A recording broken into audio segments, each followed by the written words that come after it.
Mahaharap ngayon sa kasong paglabag sa Republic Act 9165 o Comprehensive Dangerous Drugs Act of 2002 ang isang individual matapos itong maaresto sa isang drug buy-bust operation ng mga otoridad.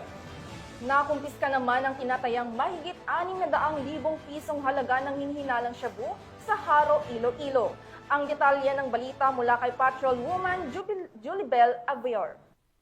Bumagsak sa kamay ng mga tauhan ng City Drug Enforcement Unit ang isang company driver matapos mahulihan ng tinatayang 600,000 pesos halaga ng hinihinalang shabu sa ikinasang drug buy-bust operation sa Barangay Cubay, Haro, Iloilo City. Nito lamang hapon ng ika-9 ng Agosto taong kasalukuyan. Kinilalang suspect sa alias na Rolly, 37 anyos, at residente rin ng nasabing barangay. Ayon kay Police Captain Roque Jimeno III, officer in charge ng CDEU, nabilhan ng operatiba si alias Rolly ng isang plastic sachet ng hinihinalang shabu gamit ang 8,000 pesos marked money.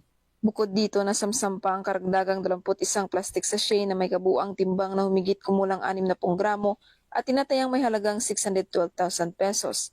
Sa 2 linggong pagmamanman, lumitaw na sa makalapit barangay lamang umano nagbebenta ang suspect ng ilegal na droga.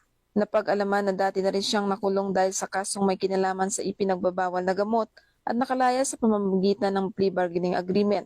Ang arestado ay nakatagdang sampahan ng kasong paglabag sa Republic Act 9165 o Comprehensive Dangerous Drugs Act of 2002.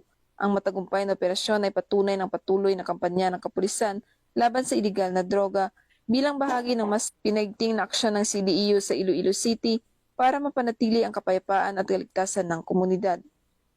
Mula dito sa Police Regional Office 6 sa Kongyo Police News Network Correspondent, Patrolwoman Julibel Albior, alagad ng batas sa tagataguyod ng Balitang Pulis.